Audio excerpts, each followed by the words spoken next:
Nick Land, Time Travel, Akashic Records, and Templexity. I'll record 3 quotes from Nick Land, William S. Burroughs, and Irvin Laszlo. The first from Nick Land's Templexity, Disordered Loops Through Shanghai Time. Time travel capability allows for an open-ended revision of the past, and consequently of everything that follows from it. Additionally, and, at least superficially, infinitely, this capability is reiterable. Outcomes arising from prior time revisions can be fed back through loops, generating new outcomes, which are themselves resources for further interventions. It is difficult to set logically consistent limits on the potential of such recursive time modification. Absolute power is exhibited as a program. 1. William S. Burroughs. The second from William S. Burroughs. In a conversation with Genesis Breyer Peorage would state that reality is not really all it's cracked up to be, you know, and then he went on to explain the fundamentals of his magical outlook. What Bill explained to me then was pivotal to the unfolding of my life and art. Everything is recorded. If it is recorded, then it can be edited. If it can be edited, then the order, sense, meaning and direction are as arbitrary and personal as the agenda and / person editing. This is magic. For if we have the ability and / choice of how things unfold, regardless of the original order and / intention that they are recorded in, then we have control over the eventual unfolding. If reality consists of a series of parallel recordings that usually go unchallenged, then reality only remains stable and predictable until it is challenged and / the recordings are altered, or their order changed. These concepts lead us to the release of cut-ups as a magical process. 3. In Grew, Writings 1997 to 2003. During Land's excursion we discover Burroughs' adoption of Brian Gissin's cut-up and record-keeping techniques was, as stated to Grew, one of the first effects of the time trauma. Naturally, Kay attributes Burroughs' intense antipathy towards pre-recording, a persistent theme in his fiction after The Naked Lunch, to his experiences in the Visperif Library. The cosmic revelation in the library produced in Burroughs a horror so profound that he would dedicate the rest of his life to plotting and propagating escape routes from the boardrooms and torture banks of time. Much later Burroughs would describe a crushing feeling of inevitability, of life being scripted in advance by malign entities. The custodians of the future convene.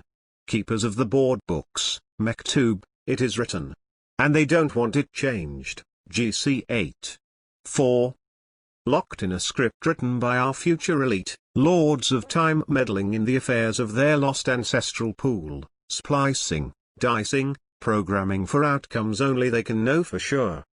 Slaves of futorial magic, time machines driven to fulfill genetic programs we never sought and have yet to uncover. Blinded to our own brain's mechanics, its hidden neuronal programs broker strange relations we project onto mythological emblems of desire, not knowing that the dark time lords have hollowed out the fabric of our human neurons, designed our post-human programs to fulfill designs we have yet to even know exist. Paranoia of the futurorial madness? Hyperstitional gleams from a broken recording left 1,000 years ago? Messages from the rebels in our bones? Rhizomatic hauntology? Strata covering the layers of abandoned worlds? In the Crew archives we discover an investigation into Lemuria, mythologies of time, horror, and Akashic records where the Dark Lords of matter cohabit our planetary planes like creatures are of H.P. Lovecraft. In the section Lemurian Time Wars we encounter a hyperstitional remix in which an account charts William Burroughs' involvement in an occult time war, and considerably exceeds most accepted conceptions of social and historical probability. For almost 30 years Burroughs had sought to evade the inevitable. Yet numerous signs indicate that by the late 1980s the control complex was breaking down, redirecting Burroughs' flight from pre-recorded destiny into a gulf of unsettled fate that he came to call the Rift. Grew, KL 633.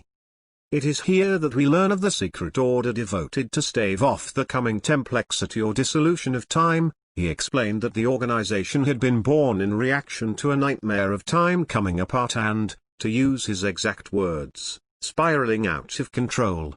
To the board, Spirals were particularly repugnant symbols of imperfection and volatility. Unlike closed loops, spirals always have loose ends. The board was counting on K to contain the situation. He was assigned the task of terminating the spiral templex. GRU, KL 469. Burroughs' magical universe was based on revisionism, of splicing and rearranging the time codes, the recorded orders of the universe. Hyperstitional interventions. Fiction is not opposed to the real. Rather, reality is understood to be composed of fictions, consistent semiotic terrains that condition perceptual, affective and behavioral responses. Kay considered Burroughs' work to be exemplary of hyperstitional practice. Burroughs construed writing, and art in general, not aesthetically, but functionally, that is to say, magically, with magic defined as the use of signs to produce changes in reality. GRU, KL 487. Irving Laszlo. The third from Irving Laszlo's Science and the Akashic Field, an integral theory of everything. Akasha is a Sanskrit word meaning ether, all-pervasive space. Originally signifying radiation or brilliance, in Indian philosophy Akasha was considered the first and most fundamental of the five elements, the others being Vata, air, Agni, fire, Ap, water, and Prithvi, earth. Akasha embraces the properties of all five elements. It is the womb from which everything we perceive with our senses has emerged and into which everything will ultimately redescend. The Akashic record is the enduring record of all that happens, and has ever happened, in the whole of the universe. The maverick genius Nikola Tesla adopted this vision in the context of modern science. He spoke of an original medium that fills space and compared it to Akasha, the light-carrying ether. In his unpublished 1907 paper Man's Greatest Achievement, he wrote that this original medium, a kind of force field, becomes matter when prana, cosmic energy, acts on it, and when the action ceases, matter vanishes and returns to Akasha. Since this medium fills all of space, everything that takes place in space can be referred to it. Scientists now realize that space is not empty, and what is called the quantum vacuum is in fact a cosmic plenum. It is a fundamental medium that recalls the ancient concept of Akasha. 3. Most of Laszlo's ideas are informed by the theoretical traditions of Whitehead's process theory, Bertalanffy's general system theory and Prigogine's non-linearly bifurcating dissipative structures. Already we see in such strange infusions the re-emergence of mythologies of India and Lemurian, Atlantean amalgams paraded as science to the masses. Laszlo, of course, one of the founders of Club of Rome and Club of Budapest. Alice A. Bailey wrote in her book Light of the Soul on the Yoga Sutras of Patanjali, Book 3, Union Achieved and Its Results. The Akashic record is like an immense photographic film, registering all the desires and earth experiences of our planet. Those who perceive it will see pictured thereon, the life experiences of every human being since time began, the reactions to experience of the entire animal kingdom, the aggregation of the thought forms of a karmic nature, based on desire, of every human unit throughout time. Herein lies the great deception of the records. Only a trained occultist can distinguish between actual experience and those astral pictures created by imagination and keen desire. Edgar Cayce received his information. The answer received is: we have explained before that the intelligent infinity is brought into intelligent energy from 8th density or octave. The one-sound vibratory complex called Edgar used this gateway to view the present, which is not the continuum you experience but the potential social memory complex of this planetary sphere. The term your peoples have used for this is the Akashic record or the Hall of Records. Fantasy? Madness? Strangeness? Underlying much of the strangeness of speculations over the past 2 centuries has been this influx of the occult from the late Romantic decadence to the post-cyberpunk scenes. Under many of the present-day UN initiatives we can find the traces of this complex of ideas and concepts out of such 19th pranksters and occultists as Madame Blavatsky, Golden Dawn, Mathers, William Butler Yeats, etc., Aleister Crowley, L. Ron Hubbard, Dianetics, follower of Crowley. The Lemurian mythos was a major thrust of these early writers brought up to date by Land and the crew. All of these statements deal with notions of time and information and the medium through which the processing of information can reload and modify time through revisions of our data stored in the two-dimensional plane of consistency. But what does this mean?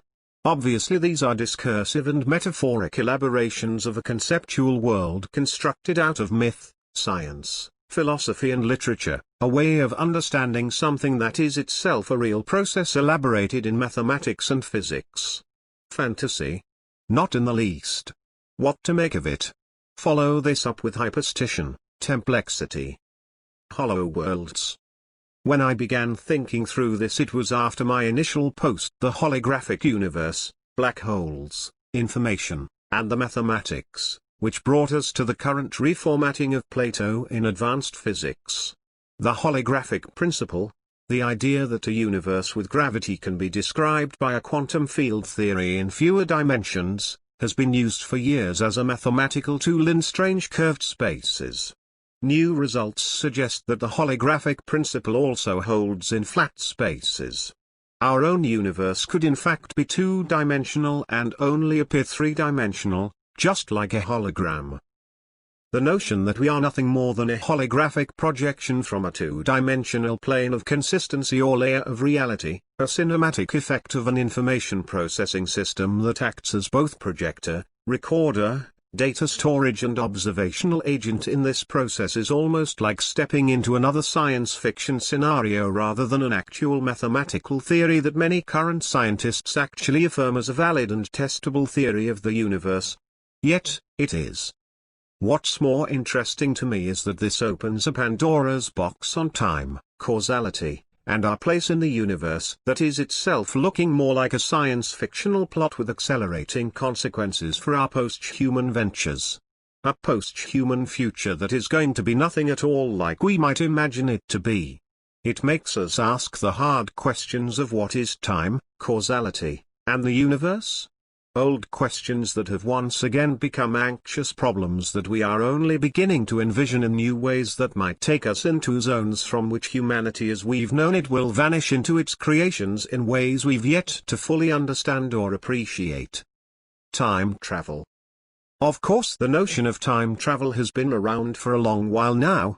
Even in science fiction as early as 1733 the notion was portrayed in Samuel Madden's Memoirs of the 20th Century. Technology was not much of an issue, nor physics, or even science itself in his future history. Rather, it was about the political and religious issues on his own day that were center and foremost. In Madden's future, much of the world has come to be dominated by the Jesuits. In the early 19th century, Jesuit Paul IX became pope and seized temporal control over most of Italy. The 18th century had been one of war between Spain, France, and the Holy Roman Empire, but weakened by conflict and mismanagement, all three powers became vassals to the Pope by the mid-19th century. Also under papal control are vast estates in Africa, China, and Paraguay. As Nature reported, scientists are closing in on the black hole paradox of information. The physicist Stephen Hawking stunned cosmologists 40 years ago when he announced that black holes are not totally black, calculating that a tiny amount of radiation would be able to escape the pull of a black hole. This raised the tantalizing question of whether information might escape too, encoded within the radiation. Yet, in China, Qian Cheng and Tai Jun Kui at the State Key Laboratory of Millimeter Waves at Southeast University in Nanjing, China, used metamaterials to create the world's first artificial black hole in their lab. Yep, a real black hole. The point of such technology is energy. Artificial black holes could have important applications, not least as light harvesters for photovoltaics. The prospect of a black hole in every household may not be as far-fetched as it sounds. William Gibson's new novel The Peripheral deals with time travel by offering a solution of alternate realities. As he tells an interviewer recently, "I always liked a story that two friends of mine published in the 80s. In which they got rid of the paradox angle by proposing that each time the past is contacted, it splits into another timeline, so it's actually an alternate reality story rather than a time travel story. And that frees you of the head-hurting or pleasurable, depending on how you look at it, paradoxes of imagining time travel. No sense restating all the theories of time travel that have been proposed in science when it's been done very nicely in a recent article How Time Travel Works by Kevin Bonser and Robert Lamb. As Land quoting Brad Brevet will tell us, any movie involving time travel is going to have problems, without fail. Why is this? Because, shocker, time travel doesn't exist. Therefore to make it a reality in a feature film is an impossibility without problem spots. To avoid tripping over Brevet's dogmatic metaphysics, it is sufficient to reiterate, and parenthetically extend, the terms of our working usage. Time travel is the dramatization of something else, which might not exist. It is essentially simulation. Cinema has an entirely plausible claim to it. The story comes first. Once Upon a Time Anomaly. KL 168. Simulacra and simulation. Hyperreality. The key word here is simulation, a term that's been around for at least since Plato and his notions of simulacrum, copies, images, etc., but it was probably the likes of Jean Baudrillard that made it a household concept in his book Simulacra and Simulation. For him our world itself is a simulation. Simulations take over our relationship with real life, creating a hyperreality which is a copy that has no original. This hyperreality happens when the difference between reality and representation collapses and we are no longer able to see an image as reflecting anything other than a symbolic trade of signifiers in culture, not the real world. But this pure discursive idealism and anti-representational thought left us in a paradox, because it left us in our own bubble land of simulated realities without a way back into an external world. A paradoxical relation at best. That was his point. As well, that there is no going back to a naive pre-critical view of the world and ourselves, that now there are three orders of simulacra. The first, in which reality is represented by the image, map represents territory. The second order of simulacra is one in which the distinction between reality and representation is blurred. The third order of simulacra is that of simulation, which replaces the relationship between reality and representation. Reality itself is thus lost in favor of a hyperreality. Umberto Eco would see it in political and economic terms, describing contemporary culture as one that is full of recreations and theme parks built out of an industrial mediatainment simulator in which we are enclosed in fake environments that allow us to be entertained and kept happy and passive. He believes that this culture is full of realistic fabrications, aimed at creating something that is better than real. Underneath all this is the attempt to increase sales and gain profits. Mikhail Epstein is one of Russia's leading cultural theorists who believes that there is no ultimate reality. Epstein supports Baudrillard's view that simulations and mass media have the power to displace the real, summarizing the effect of hyperreality. On the face of it, mass communication technology appears to capture reality in all its minutest details. But on that advanced level of penetration into the facts, the technical and visual means themselves construct a reality of another order, which has been called hyperreality. This hyperreality is a phantasmic creation of the means of mass communication, but as such it emerges as a more authentic, exact, real reality than the one we perceive in the life around us. The authors of a site devoted to such things as hyperreality tell us that the reason this exists is so that we can escape a reality that is disappointing and dull.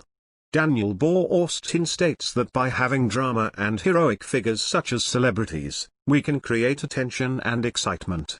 Ultimately it's a system of slavery to keep the peasantry locked away in their useless lives, entertained by a universe of comic heroes, Hollywood stars, and supersport athletes who will live the lives we can only dream about. A postmodern mythology of the new gods as the globe-trotting actors on a stage of Olympian proportions, our world. Yet, as we know, around the periphery and edges the system is crumbling and the slaves are no longer happy in their simulated entertainment systems. The game is afoot, and the elites are no longer in control of the simulation machine. Reality is knocking down the walls of these holographic time machines, and disorder and chaos have entered the blood zones of a dying and decaying civilization. And, Boy, are they pissed. Nick Land and Hyperstition. Everything under heaven is in utter chaos, the situation is excellent. Mao Zedong. Land will mention H.P. Lovecraft's letter to Clark Ashton Smith, 1930, in which he reports that the weakness of most tales with this theme is they do not provide for the recording, in history, of those inexplicable events in the past which were caused by the backward time voyagings of persons of the present and future. It must be remembered that if a man of 1930 travels back to BC 400, the strange phenomenon of his appearance actually occurred in BC 400, and must have excited notice wherever it took place. Of course, the way to get around this is to have the voyager conceal himself when he reaches the past, conscious of what an abnormality he must seem. Or rather, he ought simply to conceal his identity, hiding the evidences of his futurity and mingling with the ancients as best he can on their own plane. It would be excellent to have him know to some extent of his past appearance before making the voyage. Let him, for example, encounter some private document of the past in which a record of the advent of a mysterious stranger, unmistakably himself, is made. This might be the provocation for his voyage, that is, the conscious provocation. KL 222. This notion of recording the inexplicable events of an agent's voyage into the past aligns with our information processing fiction of the holographic universe, etc. For Land, time travel is something else than what we think it is. What Land terms decapunk is the reactivation of a specific past, a timed machine of sorts that is re-merging into our time. Its mode of abstraction is inextricable from an ultimate extravagance, intractable to linguistic condensation, and making of decoration a speechless communication, or ecstatic alienation, through which interiority is subtracted.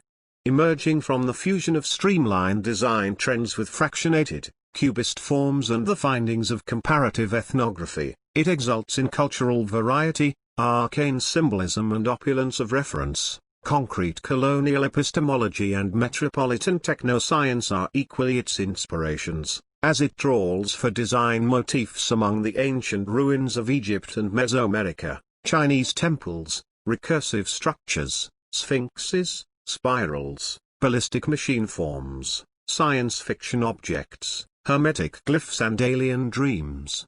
It is neither language nor anti-language, but rather supplementary, ancillary, or excess code, semiotically saturated or over-informative, hypersensible, deviously circuitous, volubly speechless, muted by its own delirious fluency. It has no specific ideology, but only every ideology. If it ever existed, it always has. Gindel Locations 263-271. In this sense Shanghai, Land's decapunk city of choice, is the perfect time machine, layered in legacy time assemblages, native, Jiangnan, tradition, whose modernity lies specifically in its strategic inauthenticity, Lilongs or Longtongs, that synthesized Western terracing with Chinese courtyard-centered arrangement to produce an innovative mass housing solution local to the city, characterized by fractal involution, commercial residential microfusion, and design diagonalization between mass production of standard units and resilient idiosyncrasy. Somewhere in these mazes or warrens lies the Sphinx's lair, and, above this layer of the Sphinx lies the decapunk layers that symbolize the historical city, by making its high modernist golden age a theme, that connects Decca to the infinite, as unbounded recursive potential, and thus initiates the forward time loop of Shanghai's peculiar destiny, and, finally, the global level of a vapid neo-modernism. It extends from the vulgar Bauhaus garbage of the command economy era, through utilitarian construction of more recent times, to the glistening super-tall towers designed by international architectural giants, but it extends far further, and perhaps even more consequentially, across a myriad renovation projects of wildly variable grandeur, which have as their common principle an explicit absorption of modernity into something new, precisely equivalent to a dispersed exhibition of modernist heritage. KL 312-317. So the city is time machine with multi-leveled tiers, loops, feedback mechanisms, shifting alternate realities, colliding and meshing in a paradoxical world of decapunk marvels, which brings us to Gibson's notion: the future is already here, it's just not very evenly distributed. Land, KL 324, the point being the future is a hotly contested sphere of competition, a social Darwinian nightmare of economics in which not everyone will survive the coming post-human slipstream plunge into futurity. Futurity is unevenly distributed because it is scarce. KL 336. The more we peer into the future, the more we see antiquity, considered as sheer quantified improvement, the progress, or ingress, of temporal resolution through horology and chronometry has far outpaced the expansive development of time. KL 353, Regression and Involution. The macro and micro movements of the time machines need to break out from confinement within cyclical time. KL 365. After all, from the perspective of progressive modernism, cyclical stability is a trap, broken open, uniquely, by the ignition of self-reinforcing, cumulative growth. KL 368, otherwise known as positive feedback. Gunnimiddle described a vicious circle of increasing inequalities and poverty, which is known as circular cumulative causation. Yet, as Land surmises, progressivism and modernization are actually a flight into cyclicity staged as a break from the cycles of time. KL 371. As he reports it, as its culture folds back upon itself, it proliferates self-referential models of a cybernetic type, attentive to feedback-sensitive self-stimulating or autocatalytic systems. The greater the progressive impetus, the more insistently cyclicity returns. To accelerate beyond light speed is to reverse the direction of time. Eventually, in science fiction, modernity completes its process of theological revisionism, by rediscovering eschatological culmination in the time loop. Judgment Day. The end comes when the future reaches back, to seize us. KL 375. This is why we feel locked into a time capsule, that sense that there is no future, that we are living in a bubble cut off from time, that time has become a sort of Twilight Zone theme park where nothing changes except the stage scenery. We are living in a hyperreality of progress that is in fact regression to voidic death machine cycling through its myriad replays, pre-recorded fake events, déjà vu slow-motion cinematic replays of a reality TV show filmed by David Lynch and David Cronenberg. Entropy. Entropy measures of a global, or closed, system are production time ordinates. The sequential order of any production phase is inherent to it, as a natural property. Before and after are not read off from the timeline, but inscribed within the terms of the series themselves. Within the directional time of production, therefore, linearity is redoubled, or reinforced. Reversion is explicitly obstructed. The thermodynamic argument against time travel is the strongest that exists. KL 421. The only way to time travel is break free of the arrow of time. This arrow has been reversed in carefully worked experiments which have created convergent waves, so this arrow probably follows from the thermodynamic arrow in that meeting the conditions to produce a convergent wave requires more order than the conditions for a radiative wave. Put differently, the probability for initial conditions that produce a convergent wave is much lower than the probability for initial conditions that produce a radiative wave. In fact, normally a radiative wave increases entropy, while a convergent wave decreases it, making the latter contradictory to the second law of thermodynamics in usual circumstances. Experiments in prototype wavy packet dynamics scenarios probing quantum irreversibility. Unlike the mostly hypothetical time reversal concept, a driving reversal scenario can be realized in a laboratory experiment, and is relevant to the theory of quantum dissipation. We study both the energy spreading and the survival probability in such experiments. We also introduce and study the compensation time of maximum return, in such a scenario. Extensive effort is devoted to figuring out the capability of either linear response theory or random matrix theory, RMT, to describe specific features of the time evolution. We explain that RMT modeling leads to a strong non-perturbative response effect that differs from the semi-classical behavior. Templexity, time disintegration. Any such local inversion of the arrow of time is produced by an exportation of entropy, conducted by a dissipative system, or real-time machine. These systems typify the self-assembling units of biological and social organization: cells, organisms, ecosystems, tribes, cities, and market economies. In each case, an individuating complex machine swims against the cosmic, global, current, piloted by feedback circuitry that dumps internal disorder into an external sink. The cosmic time economy is conserved, in aggregate, but becomes ever more unevenly distributed as local complexity is enhanced.